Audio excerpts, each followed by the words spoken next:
Good morning everyone. आज हम करने वाले हैं यूपीएससी प्रीलिम्स के स्पेसिफिक जितनी भी न्यूज़ आई है 12 नवंबर 2023 की किसी भी न्यूज़पेपर में, द हिंदू या फिर इंडियन एक्सप्रेस या फिर जो प्लेसेस आजकल खबरों में चल रहे हैं उनके बारे में। तो अभी 190 डेज़ बचे हुए हैं प्रीलिम्स 2024 को। तो चलिए इसी बात के साथ अभी जोरों शोरों से अपनी जो तैयारी है उसको शुरू करते हैं। और तैयारी शुरू करने से पहले आज क्योंकि दिवाली है तो आप सभी को बहुत प्यारी दिवाली, बहुत मेरी शुभकामनाएं।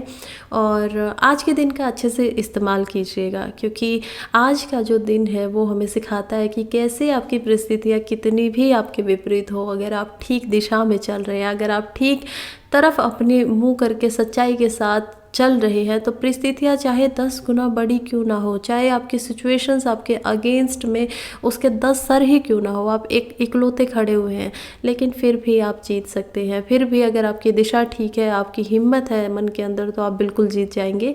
तो इसी बात के साथ आप सभी को फिर से हैप्पी दिवाली। आज जीत का दिन है और हम लोग भी जीतेंगे। और उसी माइंडसेट के साथ चलिए अब हम चलते हैं अपनी न्यूज़ की तरफ। पहले हमारी खबर है म्यांमार के बारे में। प्लेसेस इस न्यूज़ है तो देखते हैं म्यांमार में क्या हुआ है। म्यांमार के अंदर ये न्यूज़ में इसी वजह से है क्योंकि जनता जो लीडर है म्यांमार के अंदर उन्होंने बोला है कि देश जो है, कंट्री जो है वो रिस्क में है, शायद ये अलग अलग हो सकती है, ब्रेक हो सकती है, क्लैशेस बहुत हो रहे हैं वहाँ पे।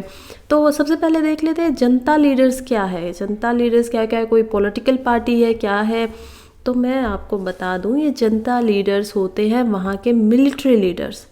ठीक है, कोई पॉलिटिकल पार्टी नहीं है वहाँ पे, मिलिट्री लीडर्स होते हैं। 2021 से ही इन लोगों ने म्यांमार की जो पीएम थी उनको हाउस अरेस्ट किया हुआ था। वो एक लेडी है, उनको हाउस अरेस्ट किया हुआ था और तभी से यहाँ पे मिलिट्री रूल लगा हुआ है। ठीक है, और अभी मैं आपको बता देती हूँ कि ये जनता लीडर्स ही हैं जो अब इस सिचुएशन को संभाल नहीं पा रहे हैं। खैर वो हमारे लिए इम्पोर्टेंट नहीं है, लेट्स सी कि हमारे लिए क्या क्या इम्पोर्टेंट है। कैपिटल की बात कर लेते हैं। नई पाई ता ये यहाँ की कैपिटल है। आप देख पा रहे होंगे म्यांमार का ये मैप और यहाँ पे नई पाई ता यहाँ पे कैपिटल दिखाई दे रही है। पॉलिटिकल बाउंड्रीज़ की बात करें तो हमें पता चलता है कि म्यांमार लैंड लॉक कंट्री तो नहीं है क्योंकि आप इधर देख पा रहे हैं बे ऑफ बंगाल, यहाँ पे बॉर्डर है, ये यहाँ से कनेक्ट कर रहा है। नीचे आप देख पा रहे हैं अंडमान सी को, यहाँ से भी इसका बॉर्डर कनेक्ट कर रहा है। आप देख रहे हैं ना, ये पूरा एरिया आपको जो मैंने अभी किया है पिंक से, ये म्यांमार का एरिया है, ये आपको दिखाई दे रहा है 2 सी से। तो लैंड लॉक तो नहीं है। तो चलिए बात कर लेते हैं कि इधर क्या इसका लैंड लगता है इंडिया के साथ।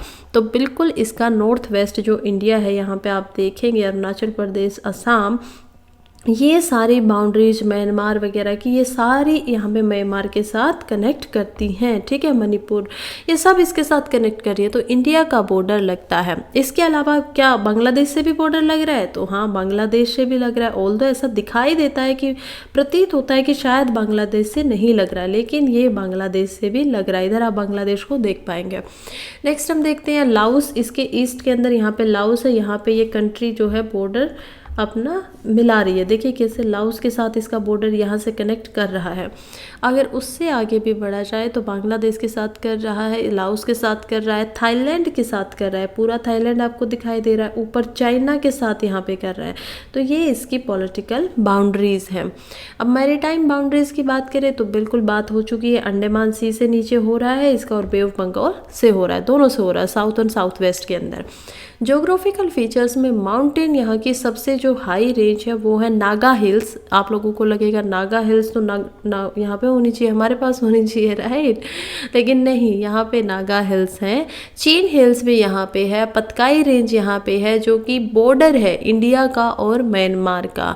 तो आपको जब इंडिया का और म्यांमार का बॉर्डर देखेंगे नागालैंड में तो आपकी नागा हिल्स यहाँ पे बॉर्डर बनाएंगे। इसके अलावा माउंटेन जो हकाबो है, क्या नाम है इसका, माउंटेन हकाकाबो, ये यहाँ की हाईएस्ट पीक है। ठीक है, क्या है ये, यहाँ की हाईएस्ट पीक है हकाकाबो। हाईएस्ट पीक है। इसकी जो लेंथ है, इसकी जो ऊंचाई है, लेंथ नहीं है, एल्टीट्यूड जो है वो है 5881 मीटर। और भारत का जो सबसे यानी वर्ल्ड की जो सबसे बड़ी हाईएस्ट पीक है उसका कितना है, वो है 8848, 8848। ये किसका है, mount Everest. Very good, mount Everest का ये है जो कि ग्रेटर हिमालय के अंदर आता है, नेपाल के अंदर आता है। तो ये यहाँ पे है। इसके साउथ में हमें जो ये माउंट काबू है, इसके साउथ में ही हमें रखाने माउंटेन्स भी देखने को मिलती है, जिनको ऑल्सो अकरान माउंटेन्स भी बोला जाता है। प्लेटू की बात करें तो जैसे इंडिया के अंदर डेक्कन प्लेटू है, उसी तरह यहाँ पे भी एक प्लेटू है जो जाना जाता है शाहान प्लेटू के नाम से, ठीक है, शाहान प्लेटू के नाम से। रिवर्स यहाँ पे साल्वेन, चिंदविंग, सितांग, इरावदी, ऐसी ऐसी नदियाँ। तो चलिए एक बार अब मैप की तरफ भी जाके देख लेते हैं। ये है आपका अफ्रीका को आप देख पा रहे हैं। इधर हम बढ़ते हैं तो यूरोप ऊपर है, इधर सऊदी अरेबिया है, इधर हम आ जाते हैं अपने प्यारे भारत के पास। और जब भारत से निकलते हुए हम चलते हैं इधर साउथ ईस्ट की तरफ, तो आप देखेंगे कि बांग्लादेश यहाँ पे नीचे की तरफ है। और बांग्लादेश का जो ये पार्ट है, ये यहाँ पे म्यांमार के साथ क्या कर रहा है, बाउंड्री शेयर कर रहा है। बर्मा इसका पुराना नाम है। आप यहाँ पे बर्मा लिखा देख रहे हैं, तो बर्मा इसको पहले बोला जाता था, बाद में इसका नाम चेंज करके हो गया म्यांमार। अब मैं आपको बताऊं तो देखिए कैसे गुवाहाटी आप यहाँ पे देख रहे हैं, यहाँ पे आपको माउंटेन सारामती दिखाई देगी। इधर आपको नागालैंड दिखेगा, ऊपर नागालैंड दिख रहा है, तो आपको नागा हिल्स भी दिखाई देंगी यहाँ पे, ठीक है, ये माउंट सारामती वगैरह। इसके नीचे आप देख पाएंगे मणिपुर को, इम्फाल को, और इसके नीचे इधर मिजोरम। और यहाँ से जो बाउंड्री बची हुई है, ये बाउंड्री है कहाँ की, बांग्लादेश की। Very good. नेक्स्ट हम चलते हैं तो देखते हैं कि नीचे यहाँ पे बे ऑफ बंगाल है, और इधर आपका ये अंडमान निकोबार आइलैंड्स दिखाई दे रहे हैं जो कि इसी के थोड़ा सा नज़दीक हैं। और इधर आपको दिखेगा अंडमान सी, क्योंकि अंडमान सी फिर अंडमान एंड निकोबार के पास में ही है, तो इसीलिए उसको अंडमान सी बोला जाता है। लाओस नाम की कंट्री इधर है। ये अगर ये आ ही गया ना, तो चलिए मैं एक और बात आपको बता देती हूँ कि जब भी बात होती है साउथ ईस्ट एशिया के बारे में, तो इंडिया कभी भी वहाँ पे नहीं आता है। तो साउथ ईस्ट एशिया की जो कंट्रीज़ है ना, वो अभी जो आप अपनी आंखों के सामने देख पा रहे हैं यही है। जैसे कि कौन कौन सी होगी, म्यांमार होगी, लाओस होगी, इधर आप देखेंगे वियतनाम को, फिर आप देख पाएंगे थाईलैंड को, इधर कंबोडिया है, नीचे चलेंगे तो मलेशिया दिखेगा आपको। और ये सारी जो कंट्रीज़ हैं ये आती हैं साउथ ईस्ट एशिया के अंदर, और ये बनाती हैं एशियान ग्रुप, ठीक है, आसियान ग्रुप जो है वो इसको बनाती हैं। और इंडिया उसका पार्ट एज नहीं है, हाँ ऑब्जर्वर है लेकिन पार्ट नहीं है। तो 13 कंट्रीज़ का यहाँ पे साउथ ईस्ट की जो कंट्रीज़ है इनका ग्रुप है।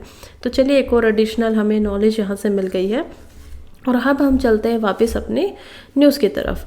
नेक्स्ट हमारी जो न्यूज़ है वो बात करती है इंडो पैसिफिक के जो मैरीटाइम डोमेन अवेयरनेस है उसके बारे में। तो Indo Pacific maritime domain awareness IPMDA के नाम से इसको बोला जाएगा। सबसे पहले देख लेते हैं इंडो पैसिफिक का रीजन है क्या, किस किस को इंक्लूड कर रहा है। इंडियन ओशन को इधर इंक्लूड कर रहा है, इधर करेगा पैसिफिक। इंडियन ओशन प्लस ये जो पैसिफिक ओशन है, ये दोनों मिलके क्या बना रहे हैं, ये बना रहे हैं मिलके इंडो पैसिफिक रीजन। बिल्कुल सही बात है। कौन कौन इसका पार्ट है, ऑल्दो चाइना इसको मतलब पसंद नहीं करता है, क्योंकि US आके, क्योंकि US देखिए मैं आपको इधर का मैप दिख रहा है, इधर का नहीं दिख पा रहा है, तो यहाँ पे आपको दिखाई देगा USA, ओके, यहाँ पे आपको क्या दिखाई देगा, US, और यहाँ पे आपको नीचे की तरफ दिखाई देगा ब्राज़ील। तो अगर ये थोड़ा सा उधर और होता, मैं आपको दिखाऊंगी इसको अभी मैप पे दोबारा ले जाके, तो यहाँ पे आपको USA दिखता। तो USA भी क्योंकि इसका पार्ट बनाता है, तो यहाँ पे देखिए इंडिया है, उसके बाद चाइना है, इधर जापान को आप देखेंगे, इधर फिलीपींस, इधर इंडोनेशिया, ऑस्ट्रेलिया, और आप देखेंगे USA को भी। तो USA ये जो पूरा का पूरा दोनों सी का पार्ट्स है, ये बन जाता है इंडो पैसिफिक, जिसके ऊपर जापान ने सबसे पहले इस नाम को दिया था। ये भी याद रखिएगा, जापान के जो PM थे 2002 में फुमोनो किशिदा, वो यहाँ पे इंडिया के अंदर आए थे, और उन्होंने इंडो पैसिफिक टर्म जो है वो इंडिया की ही पार्लियामेंट के अंदर दिया था। खैर अब बात करते हैं कि ये डोमेन अवेयरनेस क्या है। तो नेवी के जो चीफ हैं हमारे, वो 4th Goa maritime conclave GMC Goa maritime conclave के अंदर गए हुए थे, और उन्होंने वहाँ पे रोल बताया कि IPMDA का रोल कितना इम्पोर्टेंट है। वो बताती है कि कैसे ये जो नेवी का इनिशिएटिव है, क्योंकि ओशन है तो यहाँ पे नेवी ही होगी, ऑफ कोर्स यहाँ पे शिप्स वगैरह चलेंगे, राइट। तो ये नेवी का एक इनिशिएटिव आपको दिखाई देगा, और इसी के लिए मल्टीनेशनल है। अब आप मल्टीनेशनल से तो समझ गए होंगे ना, मल्टी स्टेट होता है, अलग अलग स्टेट में, मल्टीनेशनल यहाँ पे बन जाता है अलग अलग देश का, क्योंकि कितने देश यहाँ पे पार्टनर है, India, China, Japan, Philippines, Indonesia, Australia, Pacific से यहाँ पे यूएसए बन जाता है। ऑलमोस्ट 7 से 8 यहाँ पे कंट्रीज जो हैं वो पार्टनर बनी हुई हैं, ठीक है, तो वो इसके अंदर आती है, तो इसीलिए मल्टीनेशनल हो गया। और सिक्योरिटी कोलैबोरेशन है, इसका जो टेक्नोलॉजी है, इसके अंदर टेक्नोलॉजी होती है, ट्रेनिंग इनिशिएटिव किया जाता है, इसमें मैरीटाइम डोमेन अवेयरनेस को बढ़ाने के लिए किया गया है। अभी ये अनाउंस कब हुआ, ये IPMDA, मैंने इंडो पैसिफिक तो बता दिया कब आया था, लेकिन IPMEDA के कब अनाउंस होता है, ये होता है आपका 2022 का जो क्वाड समिट होता है। क्वाड समिट क्या है, क्वाड समिट बताती हूँ मैं आपको। क्वाड लीडर्स का समिट हुआ था टोक्यो के अंदर, ठीक है, 2022 में। और क्वाड समिट है 4 देशों का समूह। क्वाड तो वैसे ही 4 होते हैं, तो कौन कौन सी ये 4 कंट्रीज है जिन्होंने क्वाड बनाया, ये कहीं ना कहीं एक इंडो पैसिफिक को रखने के लिए या चाइना की स्ट्रेटेजी को करने के लिए ही ये बना हुआ है। तो क्वाड आपका बनता है इंडिया, उसके बाद ऑस्ट्रेलिया, उसके बाद जापान एंड उसके बाद USA से, ठीक है। क्वाड कहाँ कहाँ से बन रहा है, ये मैं USA को ज़्यादा बड़ा बना दे रही हूँ इधर। तो ये क्या क्या, ये 4 कंट्रीज़ है जो आपको बना रही है मिलके क्वाड को, समझ में आ गया होगा। तो यहाँ पे क्या होगा, India, Australia, Japan and USA। तो इस तरीके से चारों मिलके क्वाड बनाते हैं, और इनका जब सबमिट होता है तो ये इंडो पैसिफिक किस डोमेन को लेके आते हैं। ये हमारे लिए इंपॉर्टेंट है, क्योंकि ये प्री में बिल्कुल आ सकता है, पूछा जा सकता है, और याद रहना भी चाहिए। फंक्शंस क्या क्या है, इनके फंक्शंस है कि एक तो डार्क शिपिंग को रोकते हैं। क्या होता है डार्क शिपिंग, डार्क शिपिंग होता है आपका कि इलीगल आप शिप से कोई सामान लेके जा रहे हो किसी कंट्री से दूसरी कंट्री तक, उस पर टैक्स नहीं दे रहे हो, उसके बारे में किसी को पता नहीं है, ये होता है इलीगल एक्टिविटीज़, इनको ये रोकेगा। इसके अलावा ये बढ़ाएगा कि जो मैरीटाइम का व्यू है या जो रियल टाइम एक्टिविटीज़ होती हैं इन तीनों के तीनों ओशंस के अंदर, यहाँ पे यहाँ पे यहाँ पे, तो जो भी मैरीटाइम एक्टिविटीज़ हो रही है उनको मॉनिटर किया जा सके। तो मॉनिटर कैसे किया जाएगा कि उनके ऊपर अच्छे से नज़र रखी जा रही है, उनका पता हो रहा है, रियल टाइम जो एक्टिविटीज़ उनको मिलती है, तभी आप मॉनिटर कर सकते हो। इसके अलावा ये 3 क्रिटिकल रीजन्स को अपने अंदर रखता है। पहला यहाँ पे हो जाता है आपका पैसिफिक आइलैंड्स। तो पैसिफिक आइलैंड्स ये आपको दिखाई देंगे इधर, क्या है ये पैसिफिक आइलैंड्स है। Japan itself is a Pacific island. दूसरा यहाँ पे होता है आपका south east Asia. South east Asia कौन सा है, साउथ ईस्ट एशिया बहुत अच्छे से मैंने आप लोगों को समझाया था क्या है साउथ ईस्ट एशिया, ये गलती से चाइना तक चला गया है। This is south east Asia. उसके बाद ये आपका थर्ड जो रीजन है वो करता है इंडियन ओशन रीजन को। तो इंडियन ओशन रीजन आपका कहाँ है, ये आपका बन जाता है इंडियन ओशन रीजन। तो ये 3 जो भाग है इनको अपने अंदर इंडल्ज करता है। चलिए नेक्स्ट हम देखते हैं insolvency and bank करप्सी code IBC 2016। तो सुप्रीम कोर्ट ने देखिए सबसे पहले इंसॉल्वेंसी एंड बैंक करप्सी जो कोड है वो है क्या, इकोनॉमी से रिलेटेड है। अगर आपके पास कुछ पैसा था, आपने किसी से पैसा लिया, ठीक है, 100 रुपये आपने ले लिए थे, लेकिन अब आपका दिवालिया हो गया, बैंक करप्ट हो गए और आप उस पैसे को वापस नहीं दे पाएंगे, ऐसा आपको लग रहा है, तो अब आपके पास इस कोड से आने से पहले जो कि 2016 में आता है, इससे पहले आपके साथ निपटारण करने के लिए होता था सरफासी एक्ट।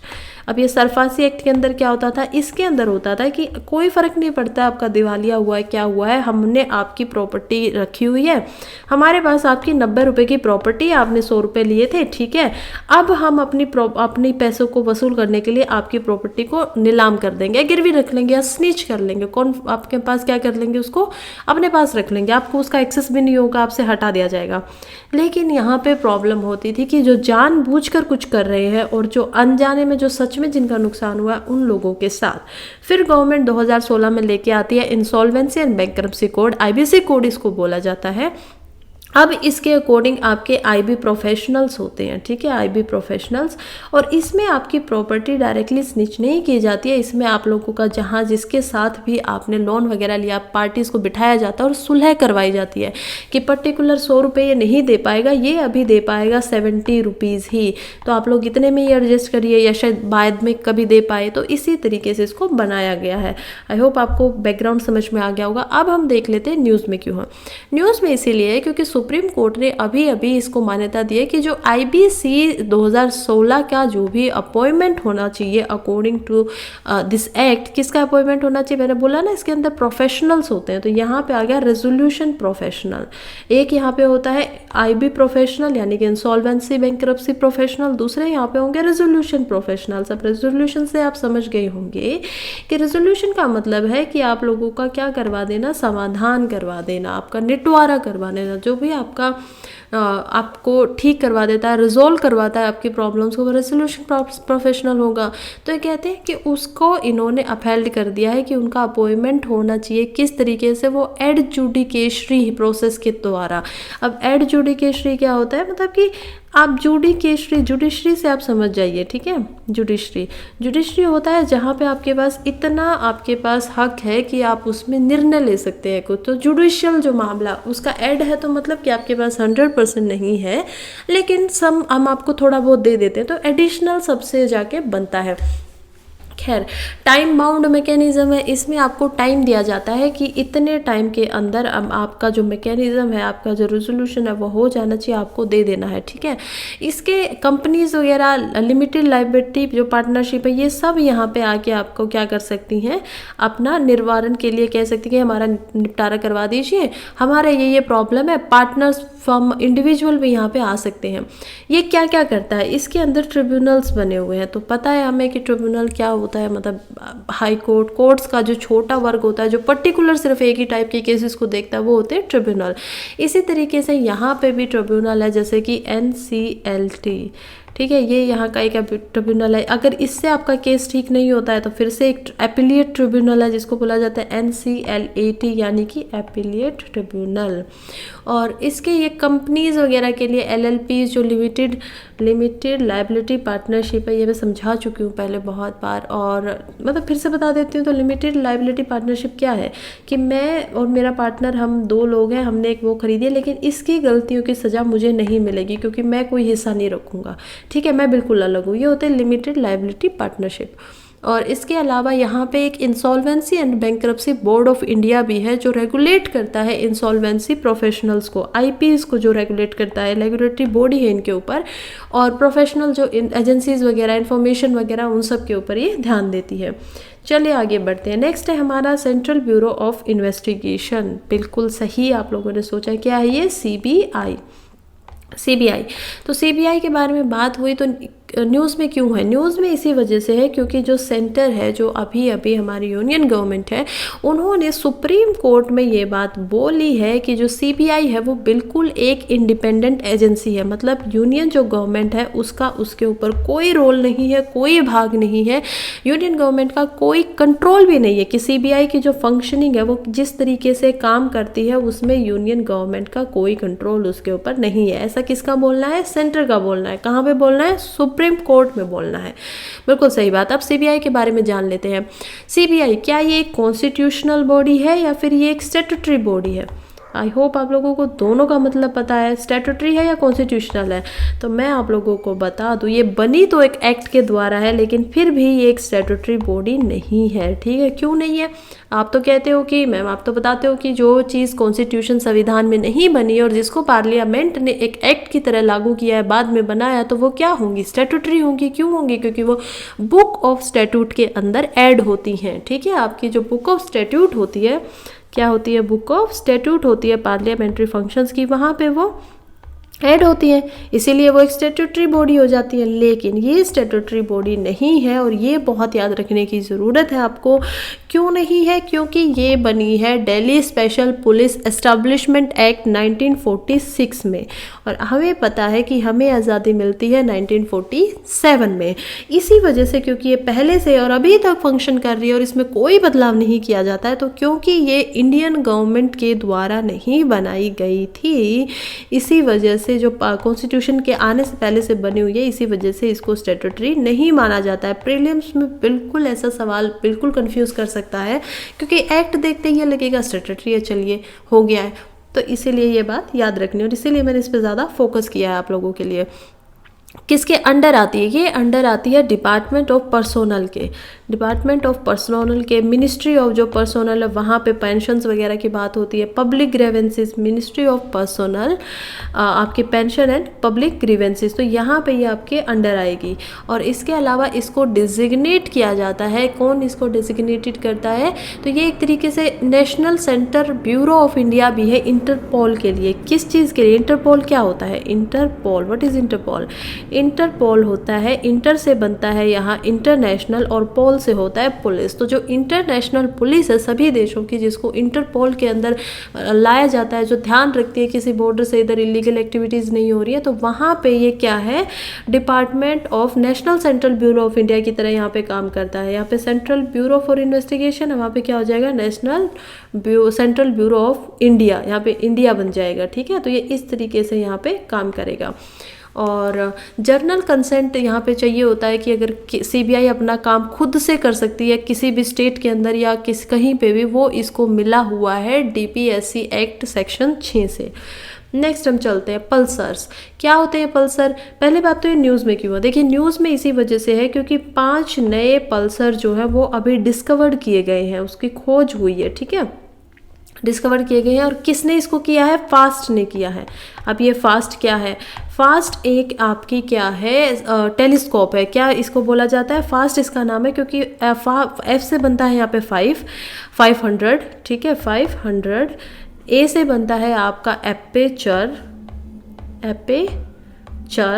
एस से बनता है आपका स्फेरिकल, यानी कि स्फेरिकल उसकी शेप होगी, और टी से आपका बनेगा टेलीस्कोप।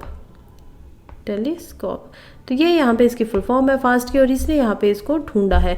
खैर हम चलते हैं कि ठीक है और कुछ बात बताते हैं। हम देखते हैं कि हम पल्सर की बात कर रहे हैं, वो क्या है। तो उससे पहले मैं बता दूं कि फास्ट जो है वो वर्ल्ड की लार्जेस्ट, सबसे बड़ी सिंगल डिश रेडियो टेलीस्कोप है, जो कि चाइना के अंदर लोकेटेड है। ठीक है, चाइना के अंदर, चाइना में भी कहाँ, जो चाइना की प्रोविंस है, यानी कि वहाँ की एक स्टेट है जिसका नाम है गुइजहू। आई होप मैं प्रोनाउंसिएशन ठीक कर रही हूँ, पता नहीं चाइनीज़ में इसकी प्रोनाउंसिएशन क्या होगी, लेकिन गुइजहू जो है वो प्रोविंसेस है और ये चाइना में है। तो पल्सर क्या होते हैं? पल्सर जो होते हैं, आप ये फोटो देखिए यहाँ पे अच्छे से, ये हाई मैग्नेटाइज्ड, इसके अंदर मैग्नेटिक की जो पावर है बहुत ज़्यादा होगी, और रोटेटिंग होते हैं, बहुत स्पीड से जो रोटेट कर रहे हैं, ऐसे स्टार होते हैं। ठीक है, क्या है ये? एक स्टार है जिनके अंदर मैग्नेटिक पावर बहुत ज़्यादा है, जो रोटेट, घूम रहे हैं बहुत ज़्यादा स्पीड के साथ रोटेट कर रहे हैं। ओके, और ये कब होता है? ये जब होता है जब ये न्यूट्रॉन स्टार बन जाते हैं। अब ये न्यूट्रॉन स्टार क्या होता है? न्यूट्रॉन स्टार होता है आपका वो स्टार जो बाहर से बिल्कुल डेथ हो चुकी है उसकी, और उसके बीच का जो कोर था उस स्टार का वो बचा हुआ है। ये कोर है आपका, और कुछ आपका स्टार पहले ऐसा था, इतना बड़ा था, लेकिन जैसे अर्थ का भी कोर है, लेकिन जब ये घूमता गया बहुत बिलियंस ऑफ, उसके बाद क्या होता है कि यहाँ पे इस स्टार का डेथ हो जाती है। इसका जो ये आपका ऊपर वाला था ये ख़त्म हो जाता है, और अब बच जाता है आपका कोर। अब ये कोर बहुत स्पीड से ऐसे घूम रहा है, और इसके इतना स्पीड से घूमने की वजह से देखिए यहाँ पे बनाया भी हुआ है कि स्पिन एक्सिस पे यहाँ पे मैग्नेटिक फील्ड लाइन्स है, उनके साथ साथ जब ये घूम रहा है तो इसमें मैग्नेटिक एक्सिस बहुत ज़्यादा बन रहा है, और यही आपका क्रिएट करते हैं पल्सर। यही आपके होते हैं पल्सर। ये एक बीम को इलेक्ट करते हैं, क्योंकि आप जब बार बार रेडिएशन करेंगे, बार बार घूम रहे, तो कोई ना कोई एनर्जी तो रिलीज होगी ना। उसी तरीके से ये इलेक्ट्रोमैग्नेटिक रेडिएशन को रिलीज करते हैं अपने मैग्नेटिक पोल से जब ये घूम रहे होते हैं। ये क्या है? इसका मैग्नेटिक पोल है, ये इसकी मैग्नेटिक लाइन से इनको ये रिलीज कर रहे हैं। इनका पीरियड्स जो होता है, पीरियड्स ऑफ द पल्सर, उनको ऐसे रेफर किया जाता है कि ये वो टाइम होता है जब पल्सर आता है और वो स्विच ऑफ होता है किसी पॉइंट्स पे जहाँ पे लाइट जो है वो अर्थ से दूर हो। ठीक है, तो जब वो ऐसी सिचुएशन आती है तो उसको बोला जाता है पीरियड ऑफ द पल्सर। तो चलिए अब हम बढ़ते हैं नेक्स्ट न्यूज़ की तरफ। ये है ई वे बिल। ई वे बिल क्या है? रिसेंटली एक्चुअली में ई वे बिल क्या होता है कि ये एक आपका, ई से तो आप समझ ही गए होंगे, इलेक्ट्रिक। ठीक है, ई से क्या होता है? इलेक्ट्रिक। तो ई से ई इलेक्ट्रिक, डिजिटली आपका जो होगा, वे से एक तरफ वाला बिल यानी कि बिल है। तो ये एक ई बिल एक ऐसा इलेक्ट्रॉनिक डॉक्यूमेंट है जिसको जनरेट किया जाता है पोर्टल के ऊपर। देख सकिए आप ये पोर्टल देख पा रहे हैं नेशनल टैक्स मार्केट का। यहाँ पे आप सत्यमेव जो होता है इंडिया का जो आपका एम्बलम है उसको देख पा रहे हैं। तो ये उनके द्वारा आपका क्या किया जाता है? जनरेट किया जाता है, और किस चीज़ के लिए है ये? अब देखिए ना, नेशनल टैक्स मार्केट, यहाँ पे क्या पूछा गया आपसे, ई वे बिल नंबर रख दीजिए, ई वे डाटा डेट दे दीजिए, जनरेट किया है, डॉक्यूमेंट नंबर, कैप्चा, ये आपका जनरेट किया जाता है गुड्स के लिए। जहाँ पे एक गुड या सर्विसेज जो है, गुड्स जो है वो जा रहे हैं एक स्टेट से दूसरी स्टेट में, 50,000 से ज़्यादा का यहाँ पे सामान होना चाहिए अगर वो जा रहा है, तो उसके ऊपर कि उन्होंने टैक्स दिया है या नहीं दिया है, उसके ऊपर ये ई वे जो बिल होते हैं उनको बनाया जाता है, ताकि उनको बीच में कोई परेशान ना करे। कोई जा रहा है, उनके पास ये ई बिल है तो वो दिखा देगा कि देखिए हमने टैक्स वगैरह पे किया, अब हमें जाने दीजिए, तो कोई भी उनको बीच में रोके ना। ये बिटवीन 2 स्टेट्स के बीच में भी हो सकता है, ये हरियाणा पंजाब के बीच में भी हो सकता है, कोई सामान पंजाब से निकलता है हरियाणा में आता है, या फिर या विद इन स्टेट भी हो सकता है, ये गुड़गांव से आपका सोनीपत तक भी हो सकता है। तो ये क्या हो गया, विद इन स्टेट हो गया, और ये क्या हो गया आपका, ये आपका हो गया 2 स्टेट्स के बीच में। यहाँ पे स्टेट डिसाइड कर सकती है, जैसे सेंटर ने यहाँ पे 50,000 रुपये का डाटा या जो राशि है उसको डिसाइड किया हुआ है कि इतने पैसे देंगे, तब आप क्या कर सकते हैं, ई वे जनरेट कर सकते हैं, बिल को जनरेट कर सकते हैं। लेकिन यहाँ पे कोई भी स्टेट वो खुद भी इसको डिसाइड कर सकती है कि नहीं, हमारा तो पर्सनल ये है कि हमें 10,000 रुपये में ही आपको देना पड़ेगा, ठीक है, जनरेट करवाना पड़ेगा। ये आपकी, अगर वो स्टेट के बीच में है तो ये ध्यान रखना है, किसी और स्टेट पे तो नहीं कर सकते ना, विद इन स्टेट है तो आप ये कर सकती हैं, कोई भी स्टेट। चलिए नेक्स्ट हम चलते हैं, पूसा 2090, क्या है ये पूसा 2090 इसको बोल सकते हैं। पूसा एक्चुअली में इसको लेके आया गया, ये धान की आप देख पा रहे होंगे खेती है, यहाँ पे आप देखेंगे राइस दिख रहा है आपको, पैडी कल्टीवेशन आपको दिख रही है। इसको लेके कौन आया है, इसको लेके आई है IARI। क्या है IARI, तो ये तो सबको पता होना चाहिए, नहीं पता है तो बिल्कुल याद रखिएगा। आई से होता है इंडियन, ए से होता है एग्रीकल्चर, आर से होता है रिसर्च, और आई से होगा इंस्टीट्यूट। तो ये क्या हुआ, अब बताइए जरा मुझे, इंडियन एग्रीकल्चरल रिसर्च इंस्टीट्यूट। तो ये IAR होता है जो कि पूसा 2019 को लेके आया, जिसकी यील्ड उतनी ही है जितनी आपकी पूसा 40 की होती थी, ठीक है। पूसा ये राइस की जो सीड है उसका नाम है, और ये मैच्योर हो जाता है, बहुत जल्दी पक जाता है। इसको पकने में 120 से 125 दिन ही लगते हैं। जहां आपका पूसा 44 था या CB 501 था, उनको पकने में 150 से 160 दिन लगते थे, जिसकी वजह से जो पैडी के अंदर, जो ये खेती के अंदर जब उनको सर्दी की, विंटर की क्रॉप्स लगानी पड़ती थी फार्मर्स को, और जब वो उसको लगा नहीं पाते थे क्योंकि टाइम लगेगा, अब इसको काटा है, उसको राइस के फील्ड को तैयार करने के लिए टाइम लगेगा, तो वो लोग जो स्टपल होता था, जो रेसिड्यू होता था, उसको जला देते थे, जो कि बनता था आपका कारण फिर बहुत सारे पॉल्यूशन का, जो कि दिल्ली में देखने को मिलता है। इसीलिए इसको दिया गया है IMAR के द्वारा, और इसको परमिशन भी देखते हैं, शायद नेक्स्ट ईयर से मिल जाए। नेक्स्ट हम चलते हैं, फेरोटोमैग्माटिक इरप्शंस। क्या होता है फेरोटोमैग्माटिक इरप्शंस? देखिए क्या होता है ना कि अभी अभी न्यूज़ में पता चला था कि जापान के अंदर एक अंडर वाटर वोल्केनो ने जन्म लिया, एक नया आइलैंड जापान के अंदर जन्म ले चुका है। जापान, यहाँ पे आप देख पाएंगे जापान ऐसे है, ये बहुत सारे आइलैंड्स में बटा हुआ है। जैसे कि पहला ये आइलैंड जिसको बोला जाता है होइकाइडो, दूसरा है होनशू के नाम से पूरा रेड आप देख पा रहे हैं, तीसरा आप यहाँ पे जो ये डार्क जो येलो उसको देखेंगे, ये क्या है, शाइकोकू, और यहाँ पे है कयनशो, ये कयनशो, और यहाँ पे है ओकिनावा, जो लास्ट में आप उसकी पूछ की तरह देख पाएंगे। तो यहाँ पे जापान के ओकिनावा के पास इधर पैसिफिक के अंदर एक नया आइलैंड जन्म ले लेता है, ठीक है। कब लेता है? जब अंडर वाटर वोल्केनो, ऐसा जो ये तो आउटर देख रहे हैं आप, ये तो वाटर के ऊपर है, लेकिन जब ऐसा ही एक वोल्केनो अंडर वाटर होता है, पानी के नीचे होता है, और वो जब इरप्ट करता है, वो जब विस्फोट करता है, तो वहाँ से निकलता है एक नया आइलैंड, अवोटो आइलैंड के पास ये है, ठीक है। और ये टेम्परेरी भी माना जा रहा है कि शायद ये आइलैंड कुछ समय के लिए है, या फिर अगर ये नीचे से मैग्मा रिलीज ही करता रहेगा तो ये आइलैंड हो सकता है कि परमानेंटली भी वहाँ पे बन जाए। साइंटिस्ट का बोलना है कि ये हुआ है फेर्मोमैग्नेटिक इरप्शन की वजह से। फेर्मोमैग्नेटिक इरप्शन होता क्या है? देखिए, एक ऐसे टाइप का इरप्शन है जिसके अंदर मैग्मा प्लस वाटर दोनों है, ठीक है। क्या है इसमें? मैग्मा, और इसके साथ में ही आपका निकलेगा वोटर। तो वोटर प्लस मैग्मा यहाँ पे जब दोनों निकलेगा तो आपको खुद ही पता है कि जब गर्म के साथ पानी होता है तो उसमें से क्या निकलेगी, स्टीम निकलेगी, भाप निकलेगी। तो इसके साथ यहाँ पे निकलती है भाप, जो कि बहुत ऊंची, आपको कम दिखाई दे रहा, बहुत ऊंचा ये उठता है, बहुत ये ऐसे डिस्ट्रक्शन करता है, काला धुआं निकलता है, भाप निकलती है। तो ये सारी चीज़ें यहाँ पे एक्सप्लोसिवली निकलती हैं और ये यहाँ पे बनाते हैं पायरोक्लास्टिक फ्रेगमेंट्स। ये ऐसा माना जाता है कि जो आपका फेरोटोमैग्मेटिक इरप्शन है ये बहुत ही कॉमन है, सबसे ज़्यादा ऐसे यही इरप्ट करता है और हजार्डियस भी है, यानी कि अर्थ के ऊपर जितने होते हैं उसमें से नुकसानदायक भी आपका सबसे ज़्यादा यही होता है। बहुत सारे मैं इसके अलावा आपको इन्फॉर्मेशन दूँ तो बहुत सारे इरप्शन होते हैं, जैसे कि कौन इरप्शन होता है कि मैग्मा जो है वो इतने आराम से यहाँ से निकलेगा कि वो आपको कौन की सिचुएशन दे देगा। वो निकल रहा है, बाहर निकल रहा है, फिर ठंडा हो जा रहा है, फिर निकल रहा है, फिर ठंडा हो जा रहा है, फिर निकल रहा है, फिर ठंडा हो जा रहा है। ये आपका होता है कोनिफोरियस वाला, ठीक है। तो ऐसे ऐसे फ्रेटोमैग्मेटिक इरप्शन है, कोन वाले इरप्शंस है। फिर कुछ इरप्शंस ऐसे होते हैं कि वोल्केनो आपकी ऐसी बनी हुई है, ये आपकी वोल्केनो है, यहाँ पे जहाँ से आपका वोल्केनो मैग्मा निकलता है उसको बोला जाता है क्रिएटर, और उस क्रिएटर से जो निकल रहा है वो बहुत स्लोली ऐसे जा रहा है कि वो क्रिएटर को और ज़्यादा बड़ा करता जा रहा है, क्योंकि स्लो निकल रहा है, ऐसे निकले जा रहा है, ऊपर आ रहा है, यहाँ से जा रहा है, यहाँ से जा रहा है, यहाँ से जा रहा है, यहाँ से जा रहा है, तो वो कुछ ऐसी शेप ले लेता है।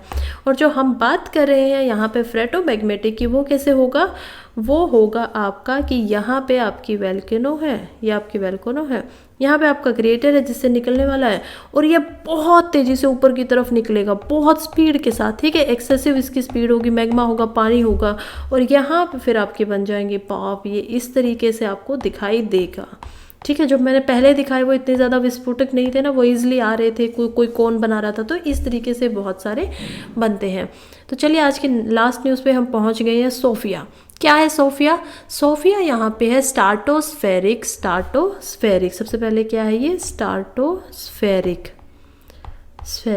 अब स्ट्राटोस्फेरिक से आपको कुछ समझ में आना चाहिए, तब तक मैं बता देती हूँ, मुझे बताइएगा। स्ट्राटोस्फेरिक ऑब्जर्वेटरी, जो चीज़ें किसी को ऑब्जर्व करने के लिए, फॉर इंफ्रारेड एस्ट्रोनॉमी, ये नासा के द्वारा बनाया गया है। एयर के अंदर आप इसको देख रहे हैं कि कैसे इसको एक आपको क्या फ्लाइट की तरीके से इसको बनाया गया है।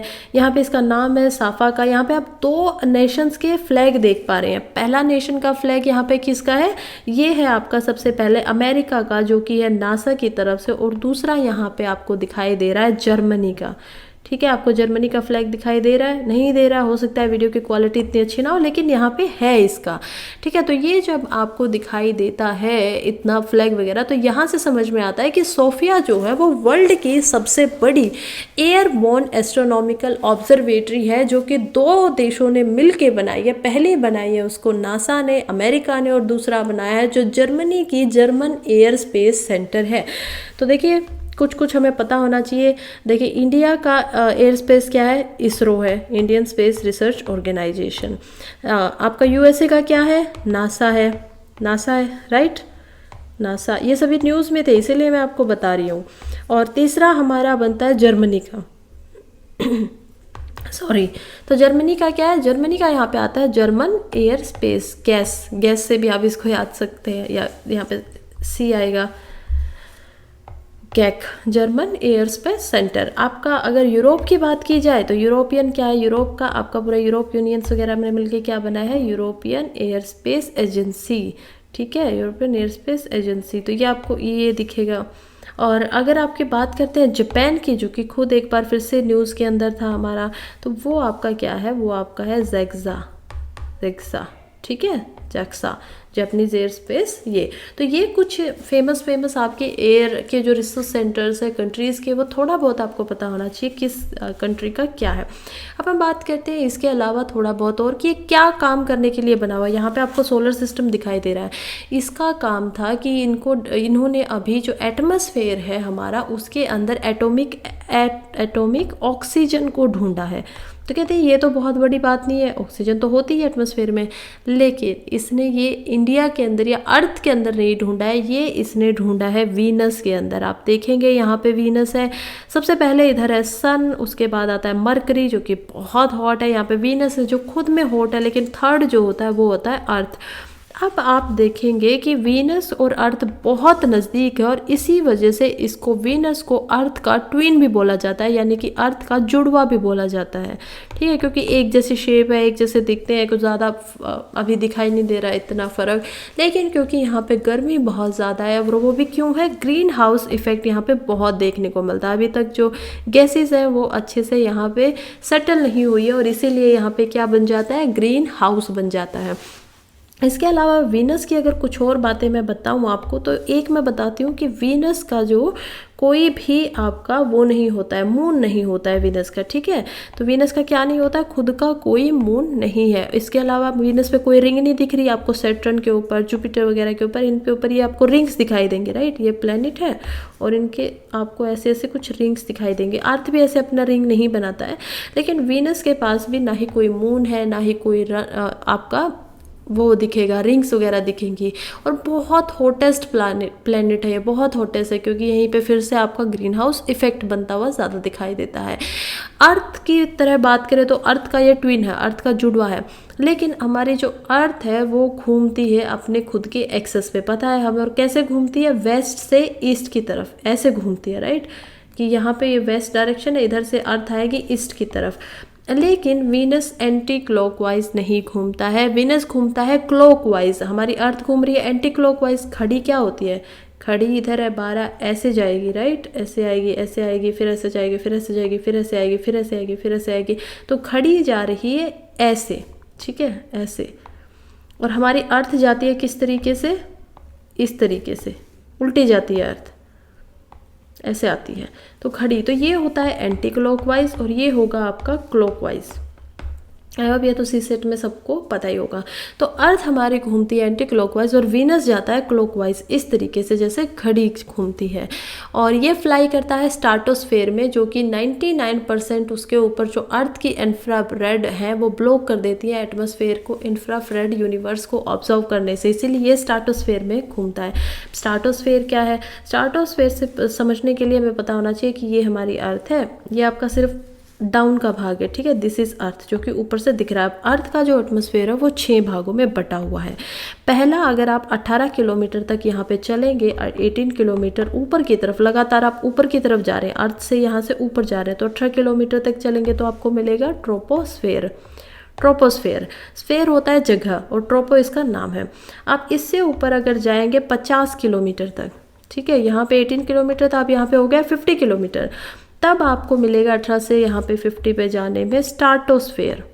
और इसीलिए फिर से मैं कह रही हूँ कि इसका जो एस है, इसका नाम ही है स्ट्रेटोस्फेरिक, कि ये स्ट्रेटोस्फेयर में घूमता है। और स्ट्रेटोस्फेयर में ही आपको यहाँ पे मिलेगी ओजोन, ओजोन लेयर आपको यहीं पे मिलती है, ठीक है। इससे ऊपर अगर आप 80 किलोमीटर तक जाएंगे, 80 किलोमीटर, 30 किलोमीटर यानी 50 से 80 तक जाएंगे, तब आपको मिलेगी मेसोस्फेयर। मेसोस्फेयर मतलब मीडियम वाला स्फेयर। इससे अगर आप फिर से अबोव जाएंगे 110 किलोमीटर तक, तब आपको मिलेगा यहाँ पे थर्मोस्फेयर। और यहाँ पे ये मैंने आप लोगों को कल भी बताया कि टेम्परेचर यहाँ तक जब आप ऊपर जाएंगे तो हमेशा आपका टेम्परेचर कम होता जाएगा, माइनस में होता जाएगा, ठंड बढ़ती जाएगी। लेकिन जैसे ही आप थर्मोस्फेयर में पहुँच जाएंगे, 4th लेयर में पहुँच जाएंगे, जिसको आयनोस्फेयर भी बोला जाता है क्योंकि यहाँ पे आयंस होते हैं, आपका टेम्परेचर फिर से बढ़ने लगेगा। पहले क्या हो रहा था, डिक्रीज हो रहा था, ठंड बढ़ रही थी, अब से गर्मी बढ़ने लग जाएगी। और यहाँ पे इसकी जो एंड है, आपको ये लाइन जो दिख रही है, यहाँ पे आपको टेम्परेचर ऑलमोस्ट 1200 डिग्री सेल्सियस दिखेगा, ठीक है। और मेसोस्फेयर के ऊपर आपको टेम्परेचर दिख रहा था -85 डिग्री तक का, तो आपको इतना फ़र्क यहाँ पे दिखाई देगा। और जो लास्ट में हमारी आती है, जो कि होती है ऑलमोस्ट 350 किलोमीटर तक, 350 किलोमीटर्स हमारे अर्थ से, वो होती है एक्सोस्फेयर, यानी कि ये सबसे ऊपर वाला पार्ट हो गया। तो ये बटी हुई है एक्सोस्फेयर।